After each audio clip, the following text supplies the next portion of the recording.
అసలు ఓసీడీ అంటే ఏంటి? అసలు ఓసీడీకి ఉన్న లక్షణాలు ఏంటి మ్యామ్ అసలు? ఓసీడీ ఏంటంటే ఇప్పుడు ఒకే ఆలోచన పదే పదే వస్తూ ఉంటుంది అనమాట. We can't take that pain thing అనమాట. నేను ఎవరికైనా హామ్ చేస్తానేమో అంటే మనం దేవుడి పట్ల చాలా పవిత్రంగా ఉండాలి అనుకుంటాం. సో అలా దేవుడి పట్ల ఏదైనా మనకు కొన్ని నెగటివ్ ఆలోచనలు రావటము, ఎందుకు ఇలా జరుగుతుంది, వాస్తవంగా ఇది అందరికీ జరుగుతుందా, లేకపోతే నేనే ఎందుకు ఫీల్ అవుతున్నాను అన్న రియలైజేషన్. అసలు ఓసీడీకి ఉన్న యాంగ్జైటీకి గల డిఫరెన్సెస్. యాంగ్జైటీ అనేది మెయిన్ అయితే, ఓసీడీ అనేది అండర్ ద అంబ్రెల్లా. యాంగ్జైటీ అనేది మనకి ఫ్యూచర్ విషయాల పట్ల భయం వేస్తూ ఉంటుంది. ఈ ఓసీడీ అంటే ఒక పర్టికులర్ విషయం పట్ల భయం ఉంటుంది అనమాట. హాయ్ హలో నమస్తే, వెల్కమ్ టు హైబిస్ టీవీ. నేను మీ వంశీ. ఈరోజు నేను చాలా మంది సఫర్ అవుతున్నారు ఆరోగ్య సమస్యల వల్ల. సో పాండమిక్ తర్వాత ఏమైందంటే చాలా మందికి ఓసీడీ అని చెప్పి చాలా మందికి తెలియని ఒక నెగిటివ్ థింకింగ్ కానీ అంటే చాలా ఉన్నాయి అన్నట్టు దీంట్లో. అంటే ఓసీడీ అంటే చాలా మందికి తెలియదు. సో ఈ ఓసీడీ లక్షణాలు ఎలా ఉంటాయి, సో దాని నుండి ఓవర్కమ్ అవ్వడం ఎలా, అంటే ఇవన్నీ తెలుసుకోవడానికి మనతోనైతే రాధా తమ్మినేని గారు ఉన్నారు. Madam psychologist. సో మేడం గారితో అడిగి తెలుసుకుందాం అసలు ఓసీడీ లక్షణాలు ఏ విధంగా ఉంటాయి అనేది. నమస్తే మేడం. నమస్తే అండి.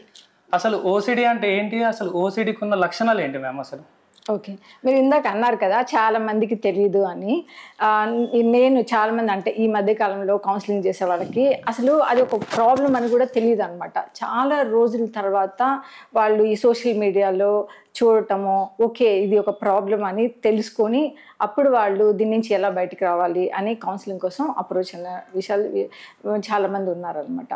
సో ఇంకోటి ఏంటి అంటే ఇప్పుడు మీరు అన్నారు కదా ఓసీడీ లక్షణాలు ఏంటి అనేది.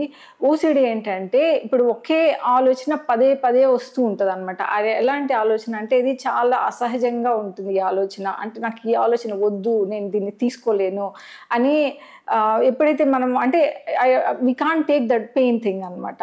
సో ఆ ఆలోచన మనకి పదే పదే అదే వస్తూ ఉంటుంది. ఆ నెగటివ్ థాటే పదే పదే వస్తుంటుంది. ఈ నెగటివ్ థాట్ ఏంటి అంటే మెయిన్గా నేను ఎవరికైనా హామ్ చేస్తానేమో అనేది, లేదంటే నా హెల్త్కి ఏదైనా ఒక ప్రాబ్లం వస్తుందా, లేకపోతే నా ఫ్యామిలీ వాళ్ళకి ఏదైనా జరుగుతుందా, లేదంటే నాకు దేవుడి పట్ల కానీ అంటే మనం దేవుడి పట్ల చాలా పవిత్రంగా ఉండాలి అనుకుంటాం. సో అలా దేవుడి పట్ల ఏదైనా మనకు కొన్ని నెగటివ్ ఆలోచనలు రావటము, ఇవేంటంటే వీటిపైన ఏది వచ్చినా కూడా మనకి ఒక స్ట్రాంగ్ బిలీవ్ సిస్టమ్ ఏంటంటే వీటి మీద ఎలాంటి ఎఫెక్ట్ అయినా మనం తీసుకోలేము అనమాట. సో మన ఆలోచనలన్నీ దీనికి రిలేటెడే రావటం వల్ల ఓసిడి అనేది చాలా పెయిన్ఫుల్గా కూడా ఉంటుంది. సో మనకి అంటే మనకి వచ్చే ప్రతి ఆలోచన మనకి ఒక డిస్ట్రెస్ని క్రియేట్ చేస్తూ ఉంటుంది. ఈ డిస్ట్రెస్ని క్రియేట్ చేయడం వల్ల ఏమవుతుందంటే ఎక్కువ మందిలో దీన్ని ఎలాగైనా తగ్గించుకోవాలి, ఈ మైండ్ని కామ్ చేసుకోవాలి అనే ఉద్దేశంతో ఏం చేస్తున్నారంటే కంపల్షన్స్ చేస్తున్నారు అనమాట. సో ఈ కంపల్షన్ చేయడం వల్ల ప్రతిసారి నీకు ఓసిడి థాట్ వస్తుంది. అది అక్కడ వాస్తవంగా జరుగుతుందా లేదా అనేది మనం గమనించం, కానీ మనకు ఒక థాట్ వస్తుంది. ఈ థాట్ రాగానే మనం ఏం చేస్తామంటే ఇప్పుడు ఫర్ ఎగ్జాంపుల్ నా హెల్త్కి ఏదో అవుతుంది, లేదంటే నా ఫ్యామిలీలో ఎవరికైనా ఏదైనా అవుతుంది అని ఆలోచన రాగానే అమ్మో ఏదో జరిగిపోతుంది, అలా జరగకూడదు అన్న ఉద్దేశంతో దాన్ని కామ్ డౌన్ చేసుకోవడానికి ఏదో ఒక కంపల్షన్ చేస్తుంటాం అనమాట. ఫర్ ఎగ్జాంపుల్ మనకి పాపం అంటుతుంది, చాలాసేపు స్నానం చేసి కానీ పూజ చేయాలి, లేకపోతే నేను ఎవరిని టచ్ చేయకూడదు అన్న ఆలోచన కానీ ఎవరికైనా కానీ వచ్చింది అంటే ఇంకా బాత్రూంలో కూర్చొని ఒక 2 hours 3 hours స్నానం చేస్తూనే ఉంటారు. అలాగే ఒకసారి కాదు, ఒక 3-4 times లేకపోతే 5-6 10 times జరుగుతూనే ఉంటుంది అనమాట. హెడ్ బాత్ చేయటము ఇలాంటివన్నీ. నేను ఒక ఆమెకి చూశాను, ఆమె అయితే తనకేంటంటే చేతులు ఎప్పుడు వాష్ చేసుకుంటుండాలి, ఎక్కడ చూసినా జర్మ్స్ ఉన్నాయి అన్న ఆలోచనతో చేతులు మొత్తం తెల్లగా ఇంత లాంగ్ వాసిపోయినట్టు అయిపోయాయి అనమాట. So it's real painful and every second ఆ ఓసిడీ థాట్స్ మనల్ని వెంటాడుతూనే ఉంటాయి. అంటే మేడం అంటే ఇది ఓసీడీ అని చెప్పి చాలా మందికి తెలియదు, ఇప్పుడు మీరు చెప్పారు. సో దీంట్లో ఏమవుతుందంటే ఓసీడీ అంటే ఇప్పుడు రావడానికి గల కారణం ఏంటి అసలు? అంటే ఎలా వస్తుంది అసలు ఓసీడీ అని చెప్పి? అంటే మనం దీనివల్ల అంటే ఇప్పుడు చాలామంది అంటే డిప్రెషన్లోకి వెళ్తూ ఉంటారు ఏదో అంటే కొన్ని సందర్భాలలో. సో అలా వస్తుందా, లేకపోతే ఏ విధంగా వస్తుంది ఓసీడీ అనేది?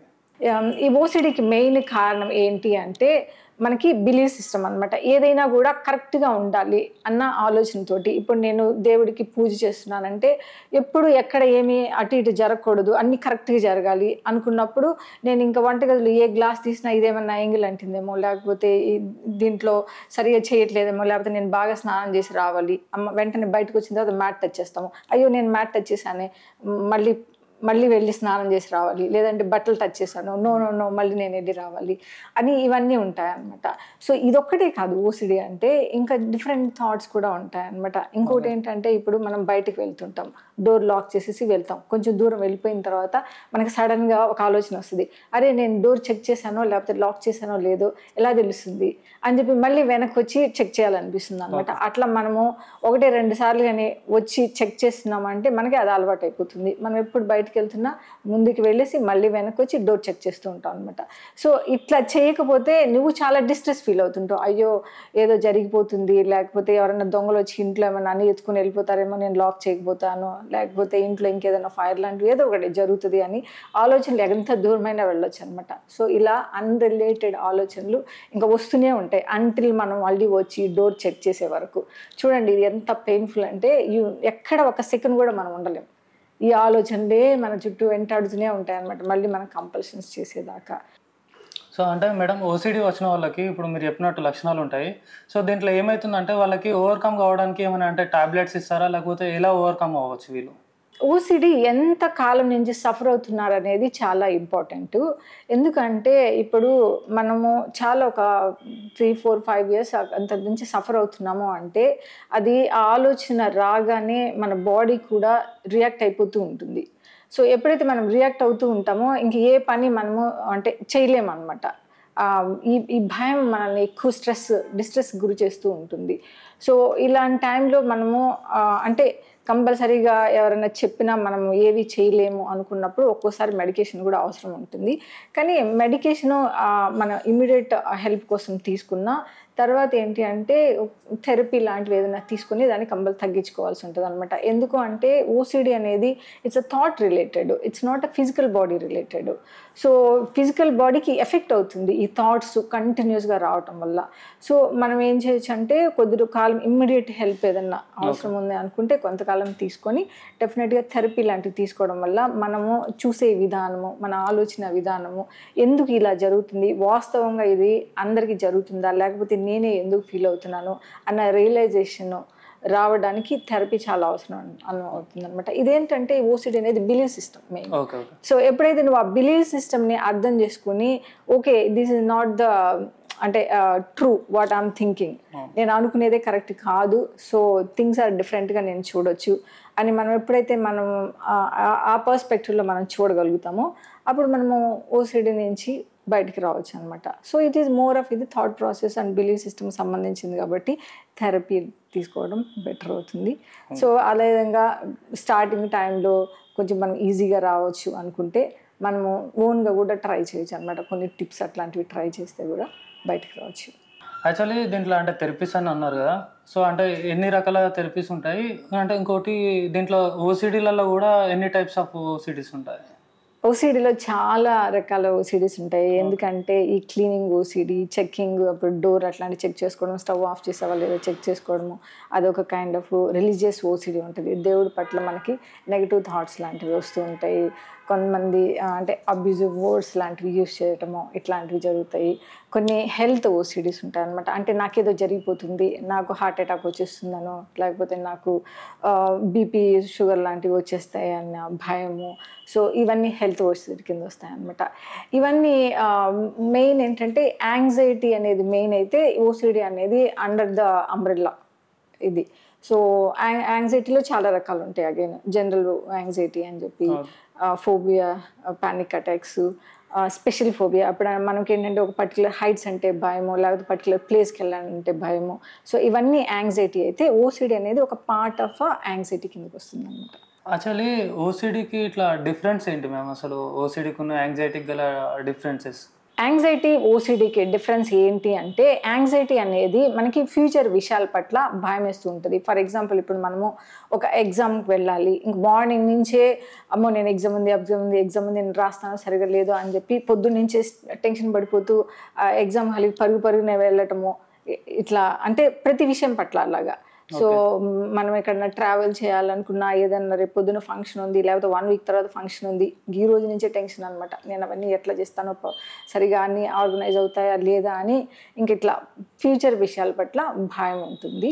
ఈ ఓసిడి అంటే ఒక పర్టికులర్ విషయం పట్ల భయం ఉంటుంది అనమాట. అంటే నాకు ఈ జర్మ్స్ అంటే నచ్చదు, ఈ జర్మ్స్ వస్తాయేమో, నాకు ఏదైనా ప్రాబ్లం అవుతుందేమో అన్న భయం. లేదంటే ఇందాక మనం అనుకున్నట్టు ఈ చెకింగ్స్, తర్వాత రిలీజియస్ ఓసిడీస్, తర్వాత ఇంకొంతమందికి ఏంటంటే ఎక్కడైనా బయటికి వెళ్తే ఎవరినైనా అంటే ఇన్అప్రోప్రియేట్గా చూస్తానేమో అన్న భయము, అది కూడా ఓసిడి కిందకి వస్తుంది అనమాట. అట్లా కూడా కొంతమందికి ఉంటుంది.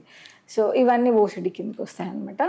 మెయిన్ డిప్రెషన్ అంటే ఏంటంటే పాస్ట్, అంటే మనకి ఆల్రెడీ కొన్ని జరిగిపోయిన విషయాల పట్ల అంటే మనకున్న ఫీలింగ్స్ అనమాట. అంటే సాడ్ మూడ్ కానీ, ఫర్ ఎగ్జాంపుల్ ఇప్పుడు లవ్ బ్రేకప్ అయింది. సో ఈ లవ్ బ్రేకప్ అయిందంటే మనం దాంట్లో నుంచి బయటకు రాలేకపోతే we feel most of the time sad.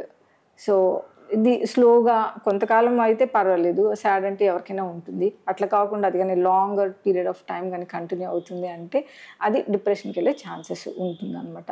So అంతేకాదు మనకి ఇంకో ఏంటంటే కంపారిజన్ చాలా ఎక్కువ ఉంటుంది పిల్లల మీద.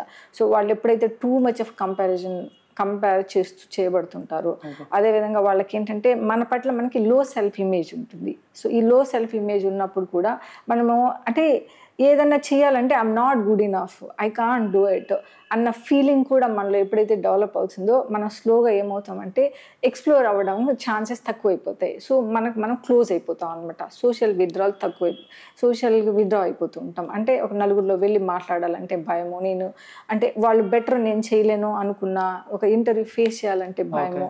సో ఇలాంటివన్నీ రావడం వల్ల వాళ్ళు ఎవరికి క్లోజ్ అయిపోవడం వల్ల తెలియకుండా థాట్ ప్రాసెస్ అంతా నెగిటివ్గా రన్ అయిపోతూ ఉంటుంది. ఇది స్లోగా నేను డిప్రెషన్లోకి తీసుకెళ్ళిపోతుంది అనమాట. సో అంటే ఓసిడి, డిప్రెషన్ అండ్ యాంగ్జైటీ ఇవన్నీ ఏంటంటే డిఫరెంట్ థింగ్స్. వీటికి రూట్ కాజెస్ కూడా చాలా డిఫరెంట్గా ఉంటాయి. సో ఓసిడి బిలీవ్ సిస్టమ్ వల్ల వచ్చిందంటే, యాంగ్జైటీ అనేది మన అప్బ్రింగింగ్లో ఎక్కువ భయపడుతూ ఉన్న పిల్లలకి ఎక్కువ యాంగ్జైటీ వచ్చే ఛాన్సెస్ ఉంటాయి. ఇప్పుడు ఒక ఫాదర్ తాగి రోజు కొట్టే పిల్లలు ఉన్నారనుకోండి, వాళ్ళు చాలా పెయిన్ఫుల్ ఉంటుంది. సో వాళ్ళకి భయమే ఉంటుంది. అలాగే neglect child, too much of caring child.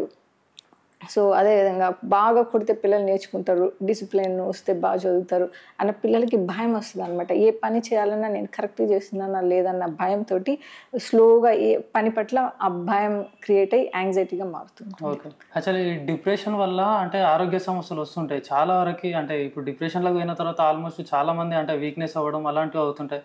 ఎలాంటి ఆరోగ్య సమస్యలు వచ్చే అవకాశాలు ఉన్నాయి మేడం ఈ డిప్రెషన్ వల్ల? డిప్రెషన్ వల్ల చాలా అండి. ఏంటంటే మెయిన్ అసలు పొద్దున్న లేవాలని అనిపించదు. సో లేస్తే నేను ఏం చేయాలి, ఎందుకు చేయాలి ఇదంతా అని మనకేంటంటే ఏ వర్క్ పట్ల ఎంత ఉండదు, అసలు చేయాలనిపించదు అనమాట. కంపల్సరీగా అట్లా లాక్కొని వెళ్ళిపోతూ ఉంటాము. కొన్నిసార్లు అది కూడా చేయకుండా పిల్లలు అయితే స్కూల్ అట్లాంటివి డ్రాప్ అవుట్ కూడా అయిపోతూ ఉంటారు. సో అదొక ప్రాబ్లం ఉంటుంది. సో లోన్లీనెస్ చాలా ఎక్కువ ఉంటుంది. సో ఫోకస్ చేయలేమో అంటుంటారు. అంటే యాంగ్జైటీ వాటిలో కూడా ఈ ప్రాబ్లం ఉంటుంది. కానీ డిప్రెషన్లో ఇంకా నెగిటివ్ థాట్ రన్ అవుతుంది అంటే వేటి పట్ల మనం ఫోకస్ చేయలేకపోతుంటాము. సో అదేవిధంగా టూ మచ్ తింటూ ఉంటారు, లేదంటే అస్సలు తినడం ఫుడ్ మానేస్తూ ఉంటాము. అదేవిధంగా టూ మచ్ ఆఫ్ స్లీప్ ఉంటుంది, లేదంటే జీరో స్లీప్ ఎఫెక్ట్ బాగానే ఉంటుంది, ఎఫెక్ట్ అవుతూ ఉంటుంది అనమాట. సో ఇవన్నీ ఏంటంటే డిప్రెషన్ సిమ్టమ్స్. రోజంతా మన మైండ్ కూడా సాడ్గా ఉంటుంది.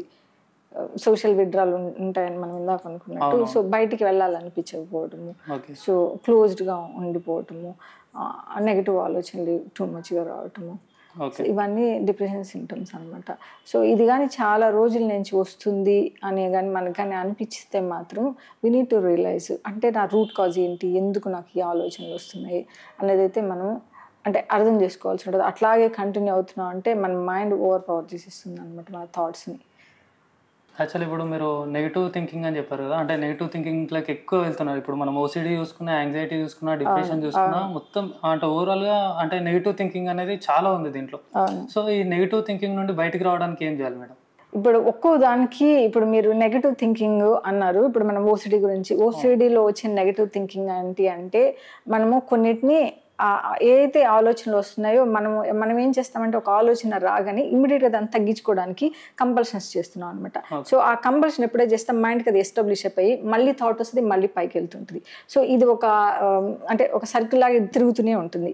సో అలా కాకుండా ఎప్పుడైతే నీకు ఒక థాట్, ఒక పెయిన్ఫుల్ థాట్ వస్తుందో దాన్ని నువ్వు ఎప్పుడైతే దాన్ని ఎక్స్పీరియన్స్ చేయడానికి ట్రై చేస్తూ ఉంటావో, సో నీకు అది పెయిన్ఫుల్ అయినా కూడా నువ్వు దాన్ని ఎక్స్పీరియన్స్ చేసినప్పుడు దాని ఇంటెన్సిటీ తగ్గిపోతూ ఉంటుంది. అలా కాకుండా రావటం, నువ్వు కంపల్ చేయడం, కిందకు వస్తుంది, మళ్ళీ ఆలోచన వస్తుంది. సో అలా కాకుండా నువ్వు ఆలోచన ఎక్స్పోజర్ చేయాల్సి ఉంటుంది అనమాట. సో అదొకటి. ఇంకోటి ఏంటంటే ఈ ఓసిడి థాట్స్కి అయితే అవాయిడ్ చేయొద్దు, ఎప్పుడు థాట్స్ని అవాయిడ్ చేయకూడదు. సో ఏ థాట్స్ అయితే వస్తుందో ఇది ఏంటి అంటే మనం ఏం చేస్తాం, డిస్ట్రాక్ట్ చేసుకుంటూ ఉంటాం. నాకు ఒక థాట్ వచ్చిందంటే దాని పట్ల డిస్ట్రాక్ట్ చేసుకొని రావటము ఏదో ఒకటి చేస్తుంటాం అనమాట. సో మనం డిస్ట్రాక్ట్ చేయకుండా ఆ థాట్ని మనము ఇది ఏంటి, ఓకే నాకు ఇప్పుడు పెయిన్ ఉంది, I will take the pain అని మనం ఎప్పుడైతే ఆ ఫీల్ని యాక్సెప్ట్ చేస్తామో అదొకటి మనం తెలుసుకోవాలి. వాస్తవాలు ఏంటి, రియాలిటీ ఏంటి, మనం అనుకున్నదే నిజం కాదు అన్న విషయం మనకు తెలియాల్సి ఉంటుంది అనమాట. సో ఇదొకటి. ఇంకొకటి అవేర్నెస్ ఆఫ్ థాట్స్. దీన్ని ఇంప్రూవ్ చేసుకోవాలి అనుకుంటే మనము కామ్ డౌన్ థింగ్స్, అంటే అది బ్రీతింగ్ ఎక్సర్సైజెస్ కానీ, లేకపోతే అంటే యోగా లాంటివి చేయటము, మెడిటేషన్ లాంటివి ఇట్లాంటివి చేయడం. మెడిటేషన్ అంటే ఇట్స్ నాట్ దట్ ఈజీ, కాకపోతే ఏంటంటే స్లోగా యోగా లాంటివి చేసి తర్వాత బ్రీతింగ్ ఎక్సర్సైజెస్ చేయటం వల్ల మైండ్ కొంచెం కామ్ డౌన్ అవుతుంది అనమాట. సో ఎప్పుడైతే మనకి థాట్స్ కామ్ డౌన్ అవుతాయో మనకు వచ్చే థాట్ పట్ల అవేర్నెస్ తెలుస్తూ ఉంటుంది. సో థాట్ అవేర్నెస్ తెలుసుకోవడం వల్ల కూడా మనము ఓకే నాకు ఇప్పుడు ఇది ఒక ఆలోచన వచ్చింది, so this is a negative, I should change it to positive, లేదా ఎలా నేను చూసే పర్స్పెక్టివ్ని మార్చుకోవాలి అనే అవేర్నెస్లో మాత్రమే మనం అది చేయగలుగుతాం అనమాట. సో ఇప్పుడు మీరు అడిగినట్టు నెగిటివ్ థాట్స్ని ఎలా తగ్గించుకోవచ్చు అని అంటే, సో థాట్స్ అవేర్నెస్ని తెచ్చుకోవడం అనమాట. ఈ థాట్ అవేర్నెస్ని తెచ్చుకోవాలి అనుకుంటే you need to practice yoga. అంటే అన్ని ఫార్మ్స్ ఆఫ్ ఎక్సర్సైజ్ చేయొచ్చు. యోగా ఏంటంటే నువ్వు ఇన్హేల్ ఎక్సేల్ అవి చేయటం వల్ల ఒక 15-20 minutes ఆఫ్ టైము మన బాడీ సింపథెటిక్లో ఉన్న స్టేట్లో ఉన్నా కూడా అది పారాసింపథెటిక్ మూవ్ అయిపోవటం వల్ల బాడీ కామ్ డౌన్ అవుతుంది. సో అప్పుడు మనకు థాట్ అవేర్నెస్ తెలుస్తుంది. అదేవిధంగా బ్రీతింగ్ ఎక్సర్సైజ్, ప్రాణాయామం. ఈ ప్రాణాయామం అంటే ఏంటంటే మనం ఎప్పుడైతే ఈ బ్రీతింగ్ చేస్తామో మనలో ఉన్న ప్రాణశక్తి ఇట్ యాక్టివేట్ అవుతుంది, ఎనర్జీ లెవెల్స్ యాక్టివేట్ అవుతుంది అనమాట. సో ఆ ఎనర్జీ లెవెల్స్ యాక్టివేట్ అయినప్పుడు మనం ఏదైనా స్ట్రెస్ని హ్యాండిల్ చేసే కెపాసిటీ పెరుగుతూ ఉంటుంది.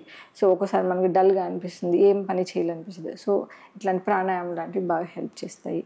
సో ఇంకా మనం స్లోగా ప్రాక్టీస్ చేయగలిగితే మెడిటేషన్ కూడా ఇట్ హెల్ప్స్. యాక్చువల్లీ ఇంకోటి ఏంటంటే చాలామంది ఎమోషన్స్లో ఉంటారు, అంటే ఏదో ఒకటి బాధపడుకుంటా అని కోపంగా కానీ ఉంటూ ఉంటారు. సో అలాంటి టైంలో మనం చెప్తుంటాం అది కాదు ఏమవుతుందిలే నీకు అన్నట్టు చెప్తుంటాం. సో అలాంటి టైంలో లాజిక్ మనం ఉపయోగించినప్పుడు వాళ్ళు తీసుకోలేకపోతుంటారు. సో దేని గురించి అని చెప్పి వాళ్ళు తీసుకోలేకపోతుంటారు మేము అసలు. సో ఎందుకు అంటే ఎప్పుడైతే మనకి ఒక ఎమోషన్ వస్తుందో ఆ థాట్ ఎమోషన్ రాగానే మన బాడీ నెగిటివ్గా రియాక్ట్ అయిపోయింది. సో మనకి ఎప్పుడైతే నెగిటివ్ రియాక్ట్ అవుతుందో మన బ్రెయిన్లో ఉన్న అమెగ్డాలా యాక్టివేషన్ జరుగుతుంది. అమెగ్డాలా యాక్టివేషన్ ఎప్పుడైతే జరుగుతుందో అది ఫియరు, యాంగరు వీటికి ఎక్కువ జరుగుతుంటుంది అనమాట. సో ఇది జరిగినప్పుడు మనకి ఇంకా ఆలోచన రాదు. అంటే మన బ్రెయిన్ పార్ట్లోని ఇంకొక ప్రీ ఫ్రంటల్ కార్టెక్స్ అని అదేంటంటే నీకు కామ్ డౌన్ అయిపోతుంది. అంటే మనం ఆ టైంలో ఆలోచించలేము. ఫర్ ఎగ్జాంపుల్ నేను బాగా ప్రాక్టీస్ చేసి స్టేజ్ మీదకి వెళ్ళి మ్యూజిక్ పర్ఫార్మెన్స్ ఇద్దామని వెళ్తాం అనమాట. సడన్గా అయ్యో నేను సరిగ్గా చేస్తానో లేకపోతే వాళ్ళందరూ నన్ను చూస్తున్నారు అన్న ఆలోచన రాగానే మనకి ఆ ఫియర్ వచ్చేస్తుంది. సో అది మనల్ని ఓవర్ పవర్ చేసేస్తుంది అనమాట. సో ఇట్లాంటి వాటికి ఏంటంటే ముందుగా ఎక్స్పోజర్ ఎక్స్పీరియన్స్ చేయడం అనమాట. ముందుగానే అంటే బాగా పెయిన్ఫుల్గా అట్లాంటివి ఉంటే సో ముందుగానే మనం దాన్ని ఎక్స్పోజర్ థెరపీ అంటారు అనమాట. సో అట్లాంటిది ఎక్స్పోజర్ థెరపీ కానీ మనం కానీ ట్రై చేస్తే కొన్నిసార్లు ఈజీగా బయటకు రావచ్చు. అదేవిధంగా ఇంకోటి ఏంటంటే మనం కొంత లాజిక్ అప్లై చేయడం కూడా ఇట్ హెల్ప్స్ మేడం. అంటే ఇప్పుడు మనం ఇవన్నీ చూసుకున్నాం ప్రాబ్లమ్స్. అయితే దీంట్లో ఇంకొకటి ఏంటంటే మేడం, చాలామందికి ఇలాంటి సమస్యల నుండి బయటపడడానికి మా వ్యూవర్స్కి కానీ కొంచెం మీరు మీ మాటల్లో వాళ్ళకి అంటే ఎలా బయటకు రావాలి, ఇలాంటి సమస్యలను అంటే డాక్టర్స్కి అంటే కన్సల్ట్ అవ్వాలి, సో ఇలాంటివి ఉంటాయి కదా, సో మీరు ఏం చెప్పాలనుకుంటున్నారు?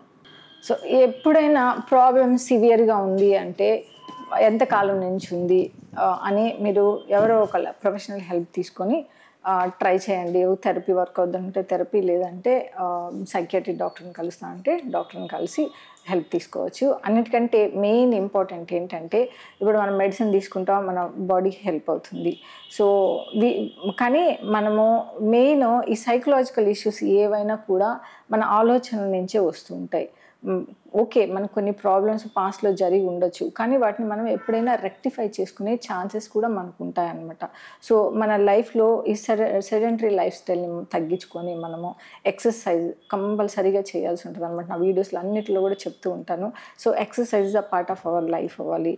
సో ఇది ఎప్పుడైతే నిద్ర, సో ఎక్సర్సైజ్ మనం కొంచెం బాడీ కష్టపడుతూ ఉంటే ఆటోమేటిక్గా నిద్ర కూడా వచ్చేస్తుంది. సో నిద్ర, సో అదేవిధంగా మనకి ఈ నెగటివ్ థింకింగ్ని కొంచెము తగ్గించుకోవడం, అంటే పడుకునే ముందు ఒక 1 hour ముందు ఫోన్ లాంటివన్నీ ఆఫ్ చేసుకొని మైండ్ కామ్ డౌన్ ఎక్సర్సైజెస్ చేసుకుంటే డెఫినెట్గా మనకి స్లీప్ కూడా బాగానే వస్తుంది అనమాట. సో ఇలా రెగ్యులర్గా ప్రాక్టీస్ చేస్తూ ఉంటే కొంతకాలం తర్వాతనే స్లోగానే తగ్గుతుంది కూడా actually. Okay, thank you madam. Thank you అండి. చూసారు కదా, అంటే చాలా మందికి కూడా అంటే వాళ్ళు ఫేస్ అవుతున్న ప్రాబ్లం ఏందో కూడా తెలియదు అన్నమాట. ఇలాంటివి మీ దగ్గర ఏమైనా లక్షణాలు ఇట్లా కనబడితే మాత్రము ఇమ్మీడియట్గా మీరు సైకాలజీ దగ్గర డాక్టర్స్ దగ్గరికి అయితే వెళ్ళండి. ఎందుకంటే మీ దగ్గరలో ఉన్న వాళ్ళకైనా పర్లేదు, మేడం గారి దగ్గరకు వచ్చినా కూడా. ఎందుకంటే మేడం గారు అని నేను ఎందుకు చెప్తున్నానంటే చాలా వరకు చాలామంది డాక్టర్స్ ఏంటంటే బయటికి చాలామందికి కనబడరు, చాలామందికి కూడా తెలియదు ప్రొఫెషనల్గా. సో అలాంటి వాళ్ళు కూడా మేడంతో కాంటాక్ట్ అవ్వచ్చు. మేడం వల్ల కాంటాక్ట్ అయితే మేడం ఆ ప్రాబ్లం నుండి ఎలా బయటపడాలో కూడా చెప్తుంటారు. సో అంటే ఇలాంటి ప్రాబ్లమ్స్ ఇంకా వేరే వాళ్ళు కూడా చాలామంది ఫేస్ చేస్తుంటారు. సో అలాంటి వాళ్ళు ఎవరైనా ఉంటే మేడం గారికి కన్సల్ట్ అయితే కూడా మేడం గారు చూసుకుంటూ ఉంటారు.